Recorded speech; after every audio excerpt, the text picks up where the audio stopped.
దేవుని వాక్యము సున్నాయిన పొలేను కూడా తప్పిపోతూ మర్చిపోబాకండి. జాగ్రత్తగా వినాలి వాక్యం. ఒక ఇంటర్వ్యూలో నేను ఒక పరీక్ష ఉందంటేనో గడగడ ఆడిపోతారు. కానీ చివరిలో ప్రతి వాడు కూడా ఆయన దగ్గర నిలబడాలి. మమ్మీ రాదు, డాడీ రాదు, భార్య రాదు, భర్త రాదు. అయ్యా నా భార్య బాగా ప్రార్థన చేస్తున్నాయా, నన్ను పోయేయండి అంటే అలాంటిది ఏం లేదు. మా అమ్మ నాన్న బాగా బతికేస్తున్నాయా, నేను గాలికి తిరుగుతున్నాను, నన్ను పోయేయండి అంటే అలా అక్కడ. ఇదను ఆ వాక్యాన్ని ధ్యానించాలి. దేహముతో జరిగించినవి అంటే భూమి మీద మానవులు ఉన్నప్పుడే దేహం ఉంటుంది, ఆ తర్వాత దేహం ఉన్నది. కనుక భూమి మీద మనం చేసే పనులన్నీ మాట, చూపు, క్రియ, తలంపు అన్ని విషయమై కూడా మనం దేవునికి లెక్క చెప్పాలి. దేవుడు ఏం చేశాడంటే ఆదికాండం 2వ అధ్యాయము 27వ వచనంలో తన స్వరూపము తన పోలిక చొప్పున మానవులను తయారు చేశారు. ఏంటది? ఆయన లక్షణాలు ప్రేమ, న్యాయము, పరిశుద్ధత, శక్తి, జీవము, స్వతంత్రత ఇవన్నీ ఇచ్చేసారు ఆయన.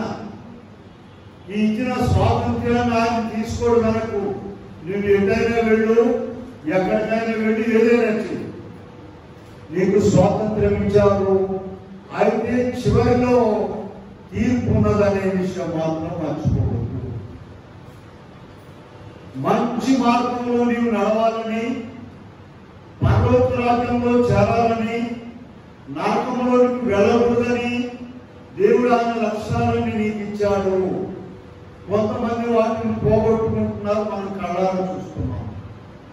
ఇలాగా 128వ కీర్తనలో ఒక మాట ఉంది, నీ భోజనపు బల్ల చుట్టూ ఒలీవ మొక్కలు బానే ఉంది కదా, పిచ్చి మొక్కలు కనపడుతున్నాయి చూడండి మీరారా.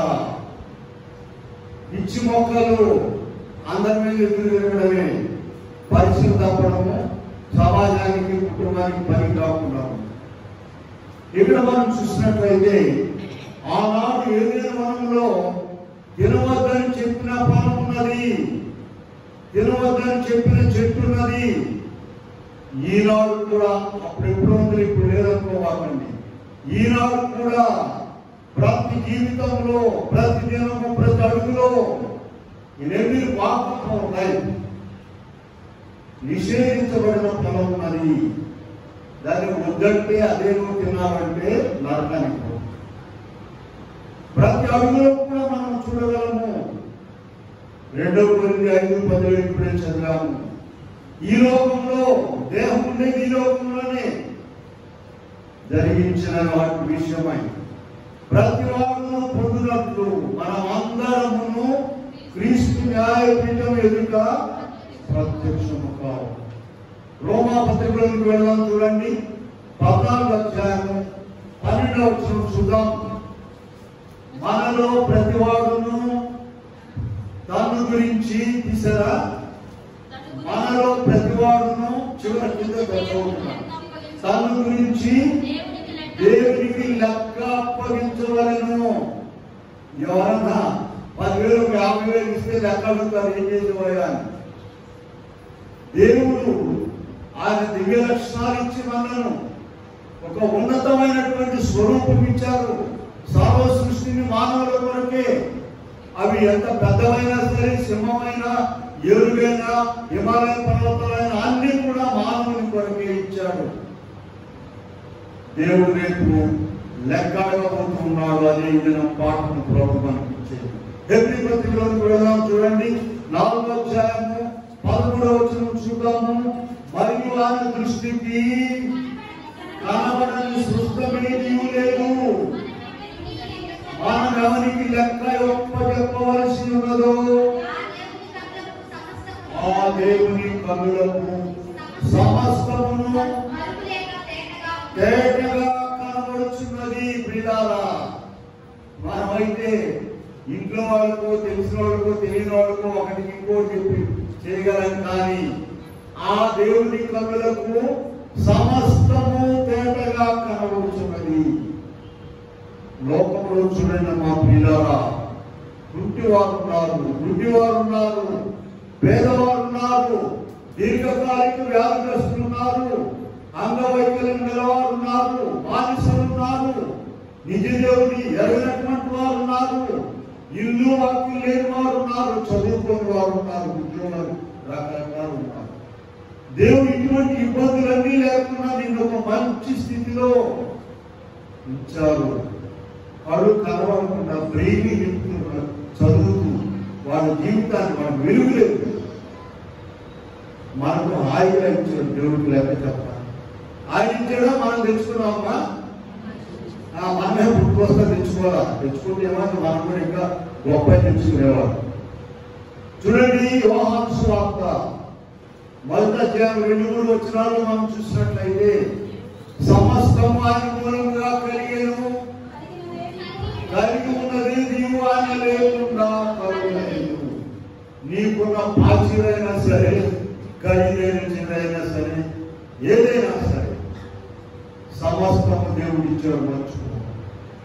ఆ భయం కలిగి మనం ఉండాలని దేవుడు కోరుకుంటున్నాడు. ప్రియులారా, సామెతల గ్రంథంలోనికి వెళ్దాము. 16వ అధ్యాయం 4వ వచనము జాగ్రత్తగా చూడాలి, రాసుకోవాలి. మళ్ళీ ఈ వాక్యం దొరకవు. ప్రియులారా, యెహోవా ప్రతి వస్తువును దాని పని నిమిత్తము కలుగజేసెను, నాశన దినమునకు భక్తిహీనులను కలుగజేశారు. నాశన దినం ఒకటి ఉందండి. ఇదంతా ఇలాగే జరుగుతుంది అనుకోవాకండి. ఉదయం వస్తుంది, సాయంత్రం వస్తుంది, పగలు రాత్రి ఎవరి కోసం వస్తుందలే అని అనుకోవాకండి. యంత్రాంగం మొత్తం కూడా దేవుడు ఒక దినము క్లోజ్ చేయబోతున్నాడండి, ముగించబోతున్నాడు. అప్పుడు ఎవరు కూడా బ్రతకడానికి వీల్లేదు. కనుక ప్రతి వస్తువును, నీకు కనబడే ప్రతి వస్తువును సృష్టిలో దాని పని నిమిత్తము కలుగ చేశాను. నాశన దినమునకు ఎవరండి? భక్తి ఆదిష్టకు పోవద్దు. ఆ నాశన దినములో నీకు పోవద్దు. 139వ కీర్తనలో చూస్తే మనము ప్రారంభం నుండి 4 వచనాలు చూస్తే, దేవా నీవు నన్ను పరిశోధించి తెలుసుకుని ఉన్నావు, నేను కూర్చుంటా లేచుగా అది నీకు తెలియను, మాట నా నాలుకకు రాకముందే అది నీకు ముందే తెలుసు. ఎంత గొప్ప జ్ఞానం! కనుక మనము ఎప్పటిదాకా ఉంటామా? అప్పుడు దాకా ఉంటామా? చనిపోతామా? ఆయన న్యాయపీఠం దాకా ఉంటామా? మనం అనుకుంటున్నారు ₹1,00,000 ప్రశ్న అండి. తప్పకుండా నేను ఉంటావు. ఎందుకంటే దేవుడు తన పోలిక తన స్వరూపం ఇచ్చాడని చెప్పాను. దైవత్వం ఉన్నది, తండ్రి కుమార పరిశుద్ధ. మానవత్వం కూడా ఉన్నది. చూడండి, 1 తెస్సలోనికే రాసిన పత్రిక, 2వ తెస్సలోనికే రాసిన పత్రిక 5వ అధ్యాయము 22వ వచనంలో చూస్తే, మీ ఆత్మ, జీవము, శరీరము ప్రభువు రాకడ వరకు నిందారహితముగాను,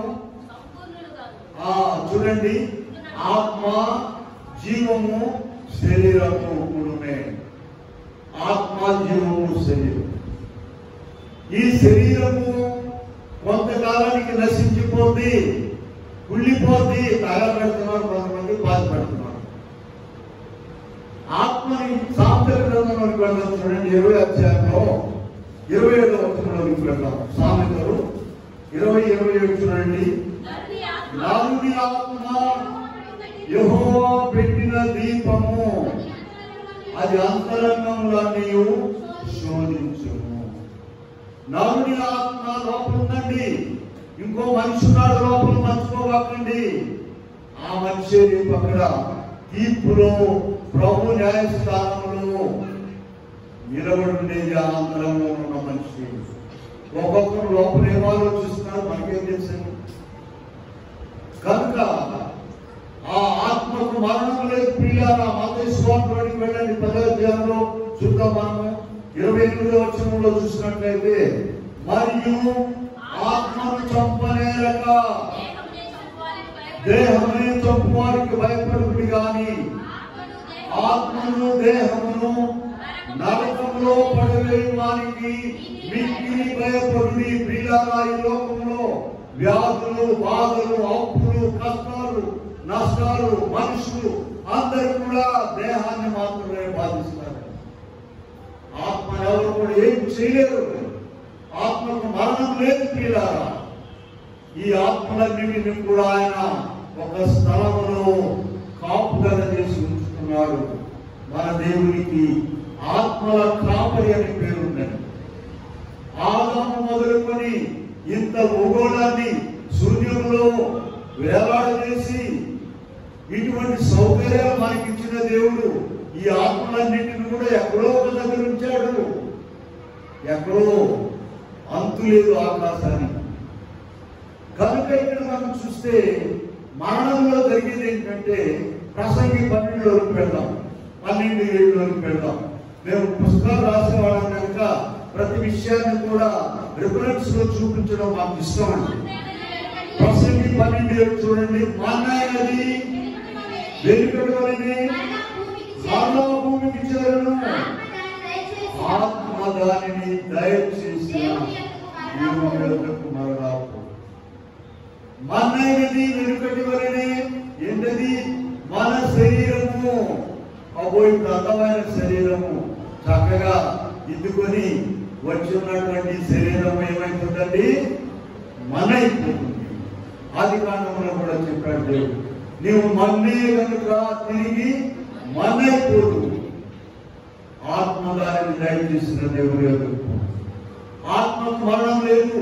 ఈ ఆత్మ యుగయుగములు ప్రభుతో ఉండాలని ప్రభు కోరుకుంటున్నాడు. చూడండి ఒకసారి న్యాయతీర్పు మత్తయి సువార్త 25వ అధ్యాయంలో 41వ వచనంలో అక్కడ న్యాయతీర్పుడు దేవుడు ఒక మాట చెబుతున్నాడు. చూచి శపించబడిన వారులారా, నన్ను విడిచి అపవాదికిని వారి దూతలకును సిద్ధపరచబడిన నరకాగ్నిలోనికి పోవుడి. ఎందుకండి? అపవాదికిని వారి దూతలకు సిద్ధపరిచిన నరకాన్ని నీకే పని కదా. దేవుడు చక్కగా నీ కాళ్ళు చేతులు చక్కగా ఇచ్చి కడుపిచ్చి ఆహారంగా ఏ గడ్డి తిన్నా కూడా ఏమీ బాధలేదు. లోపల యాసిడ్లు మించిన యాసిడ్లు ఉన్నాయండి. వేళనే దగ్గరకు ఉంటాయండి. జీర్ణక్రియ ప్రారంభమైంది. ఈ గ్లోయింగ్ మరీ మోరైతే అప్పుడు రోగంలో ఎంత యంత్రాంగం ఉందనుకున్నారండి లోపల, శరీరం లోపల. అన్ని ఇచ్చిన దేవుడు ప్రియులారా ఏమడుగుతున్నాడంటే, శపించబడిన వారులారా, నన్ను విడిచి అపవాదికిని వారి దూతలకు సిద్ధపరిచిన నరకాగ్నిలోనికి. నీకేం పని అయ్యా ఇక్కడ ఉన్నాడు?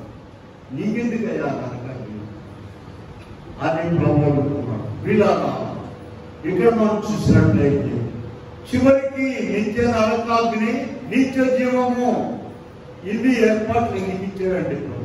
ఇన్ని అవకాశాలు ఎందుకు ఇచ్చాడు దేవుడు నీకు? ఇంత గొప్ప స్థితి ఎందుకు ఇచ్చాడు దేవుడు నీకు? ఆయన జీవవాక్యాన్ని ఇచ్చాడు, ఆయన మాటలు ఇచ్చాడు. రమ్మనండి, ఇక్కడ వచ్చి కూర్చోమనండి. ఊళ్ళో వాళ్ళందరూ రావడానికి వీల్లేదు, రూల్ లేదు. ఆ గొప్ప దగ్గర దేవుడిని కనుక ఇక్కడ మనం చూసినట్లయితే ఆదాము మొదలుకొని చనిపోయిన వారందరూ కూడా క్రీస్తు న్యాయపీఠం ఎదుట ప్రత్యక్షం కావాలి. చూడండి, ప్రకటన గ్రంథంలోకి వెళ్దాం ఒకసారి. 20వ అధ్యాయము 11 నుండి మనం చూసినట్లయితే, మరియు గొప్పవారేమి కొద్దివారేమి మృతులైన వారందరూ ఆ సింహాసనం ఎదుట నిలువబడి ఉండుట చూచితిని. అప్పుడు గ్రంథము విప్పబడెను. ప్రియులారా 13వ వచనం చదవండి. సముద్రము మృతులను అప్పగించెను, మరణము పాతాళ లోకము వారి వశమున్న మృతులను అప్పగించెను. వారిలో ప్రతివాడు తన క్రియల చొప్పున తీర్పు పొందిరి. ప్రియులారా సముద్రంలో ఓడలు మునిగిపోయి చచ్చిపోయిన వాళ్ళందరూ ఎక్కడున్నారండి? ఆ చేపలు తిమింగలాలు ఎప్పుడో తినేసిన వాటిని, కానీ వారి ఆత్మలు భద్రపరచబడి ఉన్నది. విమానాల్లో చనిపోయిన వారు ఉన్నారు. ఏంటండి? అక్కడ చనిపోయి అక్కడికి వెళ్ళిన తర్వాత రెండు దెయ్యాలు మాట్లాడుకుంటున్నాను. నువ్వు బస్సు కింద కూడా తెచ్చుకుని విమానంలో తెచ్చుకునేది నేనే గొప్ప. ఎక్కడ తెచ్చి ఏమైందండి? బస్సు కింద కూడా తెచ్చినోడు గొప్ప, విమాన ప్రమాదం తెచ్చిపోయినోడు గొప్ప. ఎవరు గొప్ప అండి? సత్యనాక ఎవరో గొప్ప లేదు పిల్లారా. ఆ సత్య వరకు ఆ నిజదేవుని గుర్తెరిగి ఆయన భయం కలిగి ఆయన పరిధిలో ఆయన మాదిరి చూపించారు. చివరిలో చెప్తాను చూడండి. ఇప్పుడు ప్రకటన గ్రంథంలో ఉన్న ప్రియులారా 20వ అధ్యాయంలో 11 నుండి చూసినట్లయితే 15వ వచనం చదవండి. చివరి ఎవరి ప్రియరైనను జీవ గ్రంథమందు వ్రాయబడినట్టు కానబడని ఎడల ప్రియులారా నా ఇష్టం మంచిదే, నీ ఇష్ట ప్రకారం మంచి పాట పాడారు. చూసారా? ఎవరు కూడా సంతోషపడు పాడడం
కనుక ఇక్కడ ప్రతి ఒక్కరు కూడా ప్రభు న్యాయపీఠం మీదుగా ప్రత్యక్షం కావాలి. ఎండకు వానకు వరదకు తడిసి ఉన్నా లేకపోయినా ఎందుకు ప్రభువును సేవిస్తున్నారు?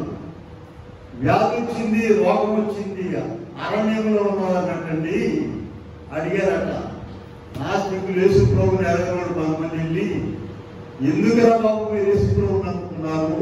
గోచి పెట్టుకుని ఉన్నారు, బట్టలు లేవు, తిండి లేదు, చెప్పలేదు అని అంటే వాళ్ళకు జవాబు చెప్పారంటండి. సార్ అయ్యా, యేసు ప్రభువు నమ్ముకోకముందు ఎవరన్నా స్టైల్గా వస్తే వాడిని తినేసేవాళ్ళము. ఇప్పుడు మిమ్మల్ని తినకుండా మేము ఉన్నాము, దేవుడు మమ్మల్ని రక్షించాడు.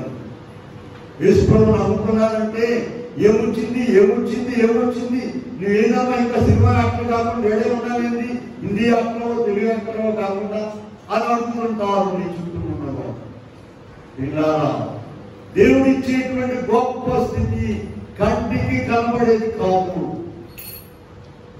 గొప్ప ఆస్తిపరులు, డబ్బున్నవాడు కోట్లు నెమ్మది లేకుండా చస్తూ ఉంటాడు. ఆయనతో ఉన్న వారికి గొప్ప సమాధానం. సరైన పాఠంలోకి వెళ్దాం. ఇది కేవలం తాత్కాలిక జీవితం అంటే భూమి మీద వాక్యంలో రాయబడిన గడ్డి పువ్వు, చేతి నుండి జారే నీటి బిందువు, త్రాసు మీద దూడి, ఇవన్నీ కూడా మానవ జీవితాన్ని గురించి చెప్పారండి. అయితే మనుషులకి ఇవన్నీ గుర్తురావంటే ఎవరన్నా చచ్చినప్పుడు గుర్తొస్తుంది. వైరాగ్యం అని ఉందండి, శ్మశాన వైరాగ్యం అంటారు. ఎవడన్నా చచ్చిపోతే శ్మశానానికి వెళ్ళి వచ్చి ఇదంతా కూడా నెమ్మదిగా ఉంటారు. బాబు మనం కూడా చచ్చిపోతాం ఆయన 4 రోజులే, 5వ నాడు మళ్ళీ హీరో అయిపోతాడు బజార్ మీద. వాడి సంవత్సరం నోరు, వాడి సంవత్సరం. అలాగే చూడండి, పరీక్ష చెప్తారు పిల్లలు, ఆ 4 రోజులు మాత్రం జాగ్రత్తగా ఉంటాడు. వైరాగ్యం అయ్యో నేను చదవకుండా తప్పేది తప్పు. మళ్ళీ తర్వాత బజార్ అక్కడ తిరగడము. ప్రసూతి వైరాగ్యం అంటారండి. ఆ మొట్టమొదట బిడ్డలను కలిగేటప్పుడు అప్పు బాధపడలేక వద్దునా ఈ పీడుతురా బాబు బిడ్డలు పిల్లలు సాధించలేక 4 రోజులు ఇంటికి రాగానే మళ్ళీ అంతా మామూలు. ఇలా కాదండి, ప్రభువులో ఉన్నటువంటి వారు ప్రియులారా ఎప్పుడు కూడా భయం కలిగి ఉంటారు, ఎప్పుడు జాగ్రత్తగా ఉంటారు. ఎందుకని లెక్క అప్పచెప్పాలి కనుక ప్రతి దినము ప్రతి క్షణము కూడా ప్రతి మాటలో కూడా జాగ్రత్తగా ఉంటారు. అయితే కీర్తన గ్రంథంలోకి వెళ్ళండి, 10వ అధ్యాయం 4వ వచనం చదువుదాం ఒకసారి. కీర్తన గ్రంథము 10:4 చదువుతున్నారా?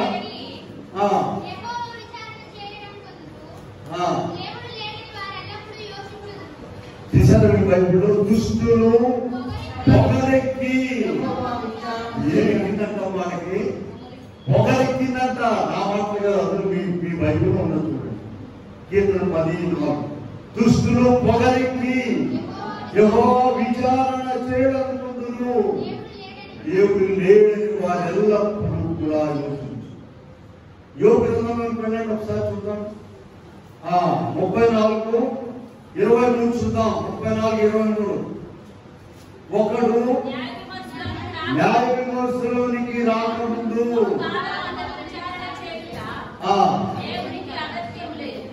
వాడు న్యాయ విమర్శలోనికి రాకముందు ఏంటంట, బహుకాలము అతనిని విచారణ చేయుటకు దేవునికి అగత్యము లేదు. ఎట్ట చేసేవేంటి, నేను ఎట్ట చేసేవేంటి, కొద్దిగా మధ్యాహ్నం ఎట్ట చేసేవేంటి, అనవసరము. లాస్ట్ లో ఉన్నది, లాస్ట్ లో వాతలు పెట్టడం కాదండి బాబు, ఇంకా గొప్ప నరకయాత్రలు ఉన్నాయి, మర్చిపోవాలి. కనుక ఇక్కడ మనం చూసినట్లయితే ప్రియులారా ప్రసంగి గ్రంథంలోకి వెళ్దాం. చూడండి, ప్రసంగి గ్రంథంలో 8వ అధ్యాయంలో 11వ వచనం చదవండి. 8-11 చూద్దాము. దుష్క్రియకు తగిన శిక్ష శీఘ్రముగా కలుగకపోవట చూచి మనుషులు భయము విడిచి హృదయపూర్వకముగా దుష్క్రియలు చేస్తున్నారు. తగిన శిక్ష శీఘ్రముగా కలుగకపోవట చూచి ఏదైనా చేస్తామండి. ఏమైతుంది, మాకు ఏమో లేదు, ఎలాగైనా మాట్లాడతాము, ఎలాగైనా చేస్తాము. ఇప్పుడు కాదు, మొత్తం కలిపి చివరిలో ఉంచారు. కనుక ప్రియులారా బహు జాగ్రత్తగా ఉండాలి. ఇదిగో యవనస్తుల గురించి ఒక మాట చూద్దాం. 11వ అధ్యాయం ప్రసంగి 11:9 చూడండి అమ్మా. యవనుడా నీ యవన కాలం ముందు సంతోషపడము, నీ యవన కాలము నీ హృదయము సంతుష్టిగా ఉన్నది, నీ కోరిక చొప్పున నీ దృష్టి యొక్క ఇష్టము చొప్పున ప్రవర్తించు. అయితే వీటన్నిటిని బట్టి దేవుడు నిన్ను తీర్పులోనికి తెచ్చునని జ్ఞాపకం ఉంచుకోను. అయితే వీటన్నిటిని బట్టి దేవుడు నిన్ను తీర్పులోనికి తెచ్చునని బాగా రాశానండి. అయ్యా, నీ ఇష్టమైనట్టుగా జీవించు, నీ దృష్టికి ఏది ఇష్టమో దాని చొప్పున ప్రవర్తించు, ఆగదు, వెళ్ళు. అయితే వీటిని బట్టి దేవుడు నేను తీర్పులోనికి తెస్తాడని మర్చిపో. వాక్యంలో ఉన్నది చెప్తున్నానమ్మా. నేను ఎవరికో ఒకరికి ఇద్దరు కాదు, మనందరం కూడా పరిశీలించుకోవాల్సింది. 11వ వచనం చదవండి. ప్రసంగి 11వ అధ్యాయంలో మనం 10వ వచనం. లేక వయస్సు నడిప్రాయము గద్దించిపోవును, కనుక నీ హృదయంలో నుండి వ్యాకులమును తొలగించుకోను. ప్రియులారా 2 కేకలు ఉన్నాయండి బైబిల్లో, తొలి కేక, మరి కేక. తొలి కేక ఎక్కడ ఉందమ్మా? చాలా చెప్పాను మీకు. మత్తయి సువార్త 11వ అధ్యాయం 20వ వచనంలో ప్రయాసపడి భారం మోస్తున్న సమస్తమైన వారా ఈ తొలి కేక. అయ్యా, ఎందుకు నీవు ఆ బాధలు పడతావు? ఎందుకు నా దగ్గరికి రా, నీకు కావలసినది ఇస్తాను. అంత ప్రత్యక్షంగా కనబడితే మనకంటే తెలివిగల వ్యాపారస్తులు ఉన్నారండి రథం బజార్లో, వాళ్ళు వస్తారు, మనం వెనక్కి నెట్టేసి అంత తేలికేకులు వచ్చిందేం కాదు. మనకి ఉన్నది 90వ కీర్తనలోకి వెళ్ళండి. చాలు, నీ వెలగబెట్టింది చాలయ్యా, నీ మీద నేను చాలా పెట్టుబడి పెట్టాను, నీకు చాలా ఇచ్చాను, చాలా వెలగబెట్టావు, ఇక్కడ నల్లారా తిరిగి రండి నేను సెలవిస్తున్నాను. 2 కేకలు చెప్పాను. ప్రతి మానవ జీవితంలో తొలి కేక మలి కేక. ఆయన కేక విని నీ వచ్చాడు దగ్గర మేలు పొందాలని, నెమ్మది పొందాలని, సంతోషం పొందాలని, కడకు నరకాగ్నిలోకి వెళ్లకుండా మోక్షంలో చేరాలని ఆయన నిన్ను ప్రేమించావు. ఇక అది కుదరినప్పుడు 2వ కేక వస్తుందయ్యా. ఇక చేసిన కాడ జాగ్రత్త. రోమాపత్రికలోకి వెళ్దాం చూడండి. 2వ అధ్యాయంలో 6-7 వచనాలు చూసుకున్నట్లయితే ఆయన ప్రతి వారికి వారి సక్రియకు చొప్పున వారి క్రియల చొప్పున ప్రతిఫలం ఇచ్చును. సత్క్రియను ఓపికగా చేయించు. మహిమను అక్షయతను వారికి నిత్య జీవము. చివరి దినాలకు వచ్చేస్తామండి. చివరికి వచ్చాము. కృపా ద్వారం మూయబడబోతుంది ప్రియులారా. ఇప్పుడు కృపా ద్వారం తెరవబడింది. ఎవరైనా రావచ్చు, ఎవరైనా ఆ కృపలోనికి రావచ్చు. ఇక ద్వారం మూయబడిన తర్వాత ప్రకటన గ్రంథంలోకి వెళ్దాం చూడండి. చివరి పుస్తకంలోనికి 22వ అధ్యాయము 11-12 వచనాలు చదువుకున్నాము. అన్యాయం చేయవాడు ఇంకా అన్యాయం చేయము. అపవిత్రుడైన వాడు ఇంకా అపవిత్రుడుగానే ఉండనిమ్ము. నీతిమంతుడుగానే ఉండనిమ్ము. పరిశుద్ధుడు ఇంకా పరిశుద్ధుడుగానే ఉండనిమ్ము. 12వ వచనం. ఇదిగో త్వరగా వచ్చుచున్నాము. వారి క్రియల చొప్పున ప్రతివానికి ఇచ్చుటకు నేను సిద్ధపరిచిన జీవితము నా యొద్ద ఉన్నది. ప్రతి నెల జీవితం తీసుకుంటున్నాం. అక్కడ చివరిలో లాస్ట్ లో ఉన్నట ఉండనివ్వండి, తాగుతున్నాడు, బాగా తాగనివ్వండి, తిరుగుతున్నాడు, తిరగనివ్వండి. ఏమన్నది పోని, అక్రమం ఉన్నాడు పోని, వ్యభిచారం ఉన్నాడు పోని, అన్యాయం చేయవాడి ఇంకను అన్యాయం చేయలేము. పరిశుద్ధుడు ఇంకను పరిశుద్ధుడిగా ఉండలేము. నీతిమంతుడు ఇంకను నీతిమంతుడిగా ఉండలేము. ఇదిగో నేను త్వరగా వచ్చుతున్నాను. ఇదంతా ఇలాగే ఉంటుంది అనుకున్నాను. దేవుడు క్లోజ్ చేయబోతున్నాడు. మొత్తం యంత్రాంగాన్ని క్లోజ్ చేయడం ఒక ఎత్తు, నీ జీవితాన్ని క్లోజ్ చేయడం ఒక ఎత్తు. నీకు ముగింపు వచ్చిందేమో చూడు. ఆయన తీర్పు తెచ్చబోతున్నాడు. ఇక్కడ మనం చూసినట్లయితే 2వ తిమోతి పత్రికలోకి వెళ్దాం చూడండి. 3వ అధ్యాయంలో 1వ వచనం మనం చూసినట్లయితే అంత్యదినములో అపాయకరమైన కాలంలో వచ్చునని తెలుసును. చాలు, అక్కడ చాలా పెద్ద లిస్ట్ ఉందండి. మనుషులు ఎలా తయారయ్యారో ఆ భాగంలో మీరు చదువుకున్న తర్వాత మనకు సమయం లేదు. స్వార్థ ప్రియులు, బిక్కములాడు వారు, అవిధేయులు ఎన్నో ఉన్నాయి. సరే అవన్నీ అలా ఉంచండి. నేను చెప్పాలనుకున్నది ఏంటంటే 1వ వచనంలో అంత్యదినములు అపాయకరమైన కాలంలో వచ్చేస్తున్నాయండి. ఎప్పుడైనా ఈ కోవిడ్ ఇటువంటి రోగాలు ఎప్పుడైనా చూసారన్నా? ఆదాం మొదలుకొని ఎప్పుడు ఎవరు చూడలేదు. ఆయన ఇష్టపడి ఒక్కొక్కటి అరణ్యములనండి మోషే అహరోనులు నడిపిస్తుంటే, పరలోకములను మన్నాను తీర్చుకుంటే, పగలు మేఘ స్తంభం, రాత్రి అగ్ని స్తంభంలో నడిపిస్తుంటే దేవుని మహిమ అడ్డం తిరిగారు కొంతమంది పీడ. ఏదైనా మీరైనా నాయకులు, మీరైనా చెప్పేది పీడ. దేవుడు ఏం చేశాడు తెలుసా? తాపకరమైన సర్పాలు పంపించాడు. ఆయన కంటెక్ట్ చేస్తాయండి. ఏం కావాలండి? పాములు వచ్చేసి కట్టేసినాయండి. దేవుని ప్రజలు చచ్చిపోయారు ఎక్కడ. కనుక ప్రియులారా, ఇక్కడ మనం చూసినట్లయితే మొదటి దశలోనికి రాసిన పత్రిక 4:16 ఆర్భాటంతోనూ ప్రధాన దూత శబ్దంతోనూ దేవుని పరలోకము నుండి దిగి వచ్చును. క్రీస్తునందుండి మృతులైన వారు మొదలలేదు. ఇక్కడ మన పాయింట్ వచ్చి చూడండి, మృతులైన వారు మొదలలేదు. సజీవమైన మనము వారితో కూడా ఎక్కడికి పోరండి, చనిపోతాం కదా. అక్కడెక్కడో వాళ్ళు వేరే మందవాళ్ళు చెబుతారు, అక్కడెక్కడో ఇక్కడ ఉన్నవాళ్ళు దానికి అక్కడ రాంబాబు పోవాల్సి వస్తాం, నెత్తి మీద ఇంటికి ఒకడం ఇక్కడ ఉన్నవాడు చాలు. అట్లా ఏమనుకోవద్దు పిల్లారా.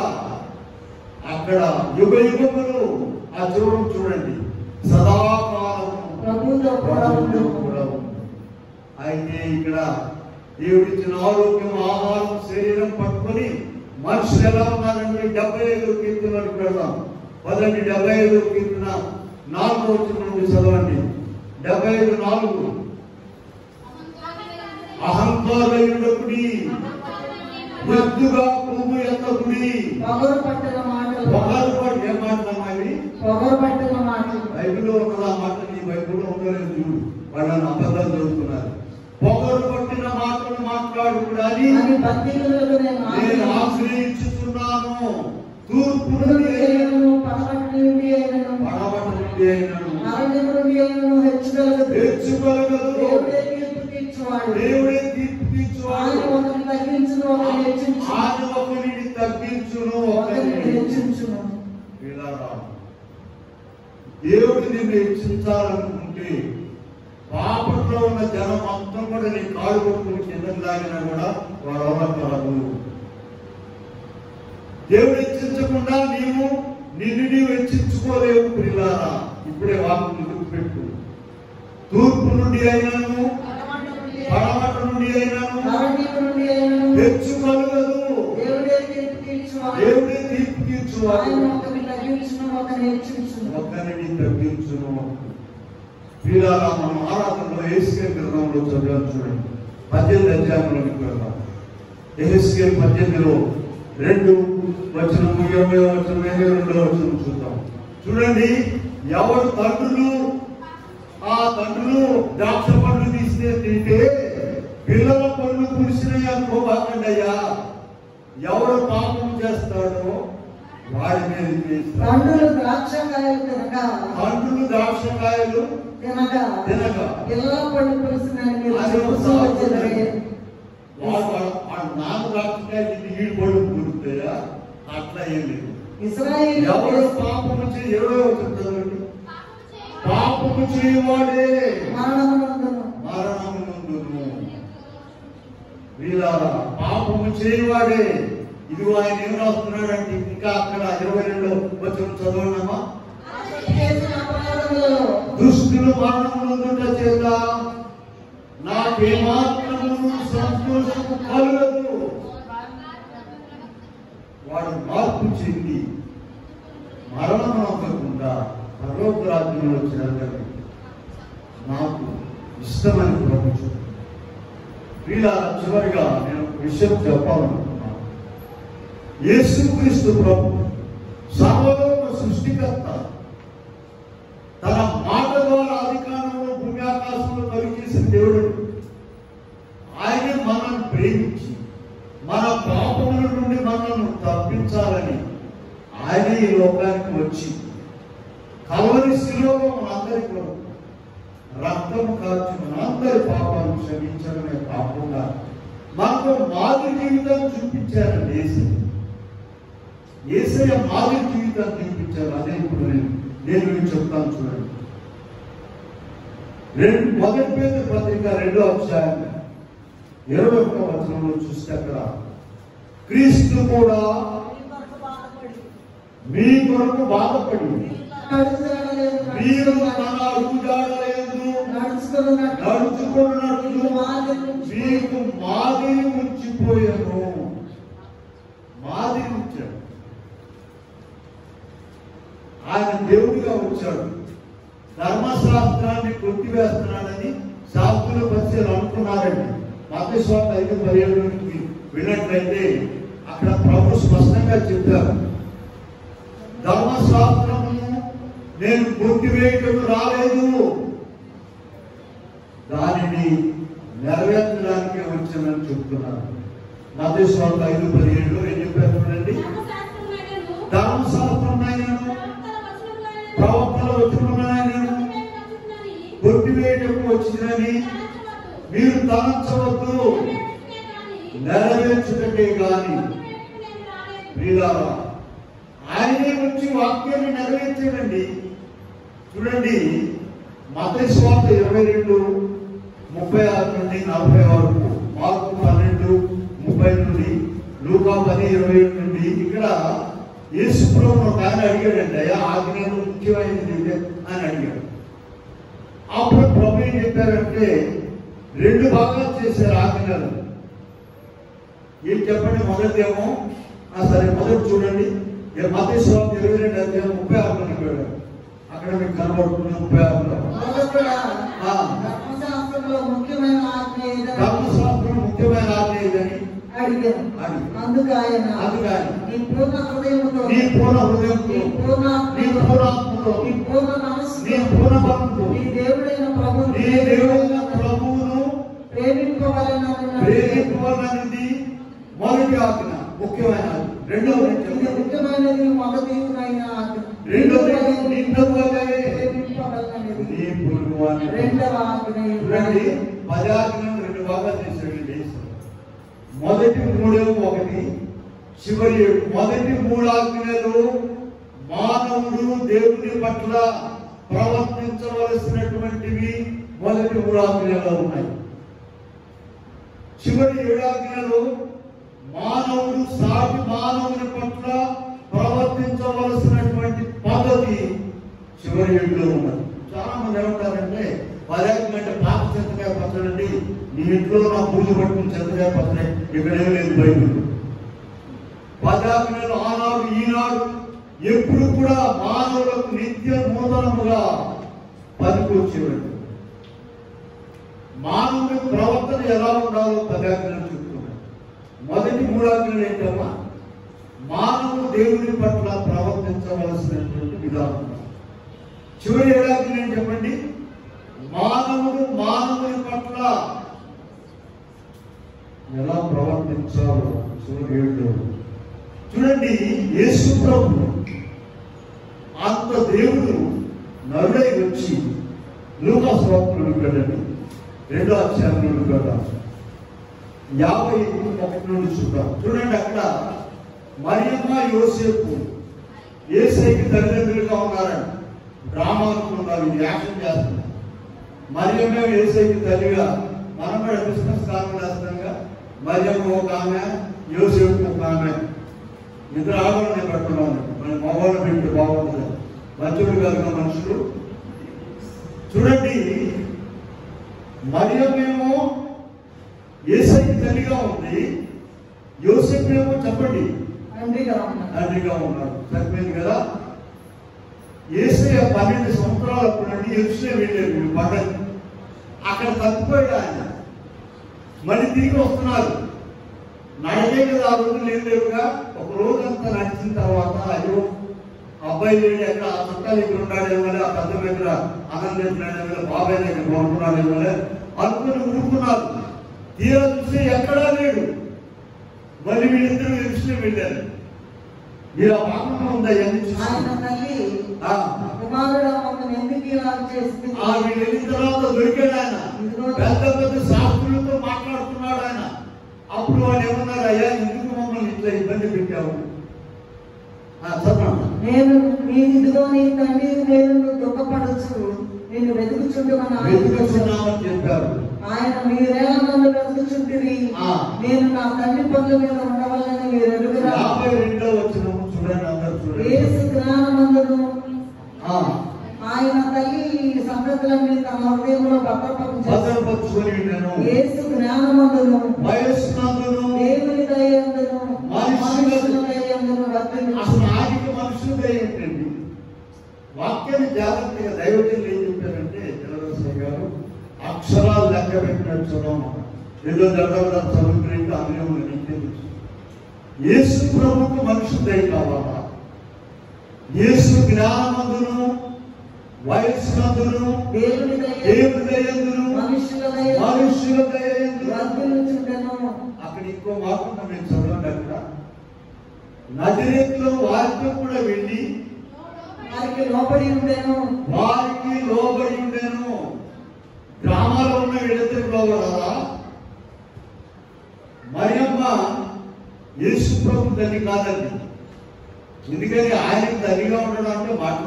అయినా ఆయన ఏ క్రమంలో మానవుడు బయటకు రావాలని, లోకంలో రావాలని ఇచ్చారు, ఆ క్రమంలో ఇచ్చారు ఆయన. కనుక పిల్లారా, వారిద్దరితో పాటు నజరేతుకు వెళ్ళి ఉన్నామా మీ బైబిల్లో? నజరేతులకు వెళ్ళి వారితో కూడా నజరేతుకు వెళ్ళి వారితో కూడా బయలుదేరి నజరేతునకు వచ్చి వారికి లోబడి ఉండెను. ఏంటంటే ఆది కాలంలో కలుగును గాక అనగానే భూమి ఆకాశములు కలిగించిన దేవుడు నరావతార దారిగా వచ్చి లోక సంబంధమైనటువంటి మంటి మానవులైన తల్లిదండ్రులకు ఆయన లోబడి ఉన్నాడు. ఎందుకో తెలుసా? ఇందాక ఒక వాక్యం నేను చదివాను, మీకు గుర్తుందా? మొదటి పేతురు పత్రిక 2వ అధ్యాయం 21వ వచనం చదివాను, గుర్తుందా? చదవండి. క్రీస్తు కూడా మీ కొరకు బాధపడి మీరు తన అడుగుజాడలను నడుచుకోనున్నట్లు మీకు మాదిరి ఉంచిపోయారు. మీరా సమయంగా సంగతి మనకు మార్చుకోవచ్చు. మొదటి సమయం 2:26 ఇశ్రాయేలు ప్రజలకు మొట్టమొదటి ప్రవక్తని, మొట్టమొదటి న్యాయాధిపతి, మొత్తం అందరికి కూడా ఆయన సమయం గారంటే దేవుడు ఆయనతో మాట్లాడాడు, దేవుడు ఆయనతో మాట్లాడాడు. 2వ అధ్యాయం 26వ వచనం బాలుడైన సమూయేలు ఇంకను ఎదుగుచు యెహోవా దయందును మనుషుల దయందును వర్ధిల్లుచుండెను. అసలు దేవుడే, ఆయనకే మనుషులు దయ కావాలంటండి. ఇదేంటో చూడండి. అలా ప్రభు పెరిగి పెరిగి చివర చనిపోయే వరకు కూడానండి. నిర్గమకాండము 20వ అధ్యాయంలో దిగోపిస్తున్న 5వ అధ్యాయంలో పర్యాకరణ ఉన్నాయండి. 12వ వచనం చదవండి. నిర్గమకాండం 20:12 చదవండి. నీ దేవుడైన యెహోవా నీకు అనుగ్రహించిన దేశంలో నీవు దీర్ఘాయుష్మంతుడైనట్లు నీ తల్లిని నీ తండ్రిని సన్మానించుము. ఈ ఆజ్ఞ ఎక్కడ నెరవేర్చడం తెలుసా? దేవుడు యోహాను సువార్తలో వెళ్ళడమ్మా 19:26 కల్వరి శిలువలో ఉన్నాడు, అష్ట కష్టాలు పడుతున్నారు, మేకులు పెట్టారు, తల మీద ముళ్ళ కిరీటం పెట్టారు. 19:26 మరియమ్మని పిలిచి, అమ్మా తన తల్లిని తాను ప్రేమించిన శిష్యుడు దగ్గర పిలిచి అమ్మాయితో నీ కుమారుడు అని తన తల్లితో చెప్పారు. ఇలా యోసేపు ముసలివాడైపోయి చనిపోయాడు. యేసు ప్రభువును సిలువేసినప్పటికీ ఆ కాలం అంతా కూడా శ్రమల కాలం. మరియమ్మ ఒక్కటే కలవకుండా యోసేపు చనిపోయాడు. ఈయనేమో పెద్ద కుమారుడు మరియమ్మకి. ఎవరు పెద్ద కుమారుడు అమ్మా? తొలి కుమారుడు యేసయ్య. ఇంకా ఉన్నారు మరియమ్మ సంతానం. వారు చూసుకోవడం లేదు. ఆయన ధర్మశాస్త్రం నెరవేర్చాలి, ఆయన విధిని నెరవేర్చాలి. 12 మంది శిష్యులు ఒకనాడు యోహాను గారిని పిలిచి, మరియమ్మని పిలిచి ఏం చెప్తున్నాడు? అమ్మా ఇదిగో నీ కుమారుడు, ఇదిగో నీ తల్లి అని చెప్పాడు. ఆ క్షణం నుండి యోహాను గారు ఆమెను తీసుకెళ్లి చూశాడు. ఏ ఆజ్ఞ నెరవేర్చాడు చెప్పండి? నిర్గమకాండము 20వ అధ్యాయంలో 12వ వచనంలో ఉన్నటువంటి ఆజ్ఞను దేవుడుగా ఉండి నెరవేర్చాడు. ఆ ఎవరో ఒకటి చూస్తారు లేవయ్యా, నేను ఇక్కడ అష్ట కష్టాలు పడతాను. అష్ట కష్టాలు పడకుండానే వాళ్ళు ఎవరో ఒకటి చూస్తాడు, ఆడపోతారు అనుకుంటున్నారు. ఆయన కల్వరి శిలువలో ఎటువంటి కష్టం భరిస్తున్నాడు చెప్పండి? ఆ కష్టంలో కూడా పైగా రాశారు కదా, తల్లికి మన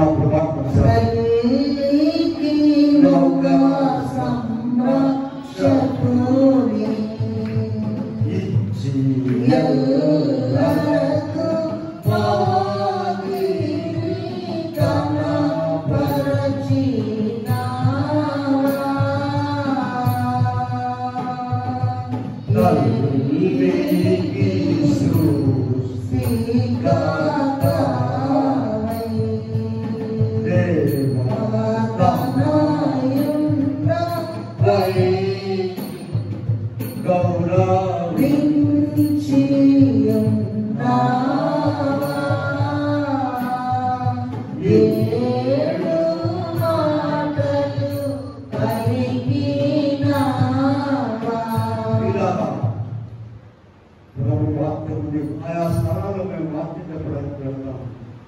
ఇంకా 3 స్థలాలు ఉన్నాయి. హైగారు గోడవల్లి ఒకటి, నియమన్ ఒకటి, ఇంకొకటి. యవనస్తులు ఏం చేస్తున్నారంటే అక్కడ కూడా సర్పంగా చూస్తున్నారు. పాడు ఇందులోనేనండి, బైబిల్ ఇందులోనేనండి, అన్ని అందులో ఏమాట్లాడుతున్నాము. పాటలు చూస్తున్నారు, బైబిల్ చూస్తున్నారు, వాళ్ళ పండుగ చూస్తున్నారు. ఎవరో తెలుసు వీళ్ళారా అన్నీ ఉన్నాయి, మంచిదే. దేవుడు సౌకర్యాలు ఇచ్చాడు మనం బాగుపడడానికి. బైబిల్ మొత్తం మనం సర్పంలో తెలుసా మీకు? ఆంధ్రప్రదేశ్ సంకేతం అనే పాట. ఇప్పుడు ఏం చూస్తున్నారు? ఎవరికి తెలుసు? జాగ్రత్తగా ఉంటారు. దేవుని వాక్య విషయంలో, దేవుని సన్నిధి విషయంలో వీళ్ళారా బహు జాగ్రత్తగా ఉంటారు. కనుకనే మన మొదటి వాక్యం చెప్పండి. కనుక వాక్యము ఎందుకనగా తాను జరిగించిన క్రియల చొప్పున ఎక్కడున్నారు ఫ్రెండ్స్? 2 కొరింథీ 5:10 ఎందుకనగా తాను జరిగించిన క్రియల చొప్పున అవి మంచివైనను సరే వ్యర్థమైనను దేహముతో జరిగించిన వాటి ఫలమును ప్రతివాడును క్రీస్తు న్యాయపీఠం పొందినట్లు మనమందరమును క్రీస్తు న్యాయపీఠం ఎదుట ప్రత్యక్షంగా. వీళ్ళ ఒక చిన్న రహస్యం మీకు చెప్తాను. మనం మన శక్తిని బట్టి, మన జ్ఞానాన్ని బట్టి, మన బలమును బట్టి, మన డబ్బును బట్టి, మన ఆరోగ్యాన్ని బట్టి దేవుని చిత్త ప్రకారం నడవలేము. పరలోక రాజ్యం చేరలేము. ఒకటే సీక్రెట్ ఏంటంటే 2 పూటల నీవు ప్రభు సన్నిధిలో ప్రార్థన చేయి. 2 పూటల 4 పూటల వాక్యం చదువు. దేవుడు నిన్ను నడిపిస్తాడు. నాకు ఉన్నదండి ఇవాళ ఊపిరాడలేదండి, తింటానికి ఊపిరాడుగా 3 రోజులు ఊపిరాడలేదు అంటారు. 3 రోజులు తినకుంటున్నారు అని అడగండి. వాళ్ళు ఏమంటారు? అది మాత్రము నాకు అవసరమైనా కూడా అమ్మ చేసుకురాదు, కవర్ చేసుకురావు. 3 ఏళ్ళు అదే ఉండా చేసుకురా. నీవు మంచిదే తినాలి. పిల్లారా దేవుని సన్నిధిలో ఉండాలి, మర్చిపోవద్దు. దేవుడి వాక్యం చదవాలి. వాక్యాహారం తింటేనే లోపల ఆత్మకు బలము. ఆ 2 విషయాలు ఎవరైతే మర్చిపోకుంటుంటారో దేవుడి వారిని నడిపించి నడిపించి నడిపించి తీర్పులో చక్కగా బయటపడేటట్లు చేస్తారు. కనుక ఆ తీర్పు దినం కొరకు మనము భయపడి ప్రభు సన్నిధిలో ఉండాలి. ఎక్కడికి పోలే మనం తప్పించుకొని పోవడానికి మార్గం ఏది లేదు. మనం ప్రకటన 20 చదివాము.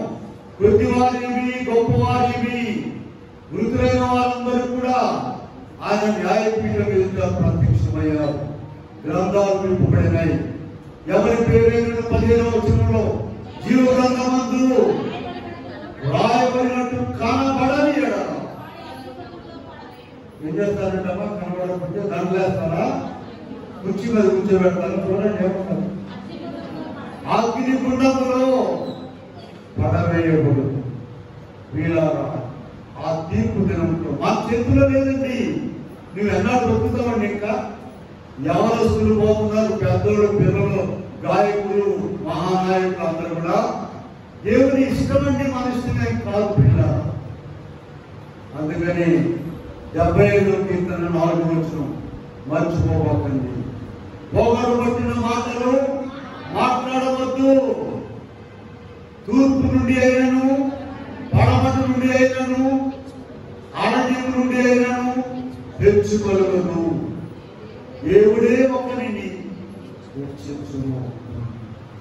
కనుక ఇటువంటి మాటలు జ్ఞాపకం ఉంచుకొని మనము ప్రభువుకు లెక్క చెప్పాలని జీవించాలి. ఇటువంటి మంచి ప్రసంగాలన్నీ కూడా మనం 5వ పుస్తకంలో రాయబోతున్నాం. దాని కొరకు ప్రార్థన చేయండి. అట్టి కృపాదేవుడు మీకెల్లరకు అనుగ్రహించము గాక. ఆమె చిన్న ప్రార్థన చేద్దాం.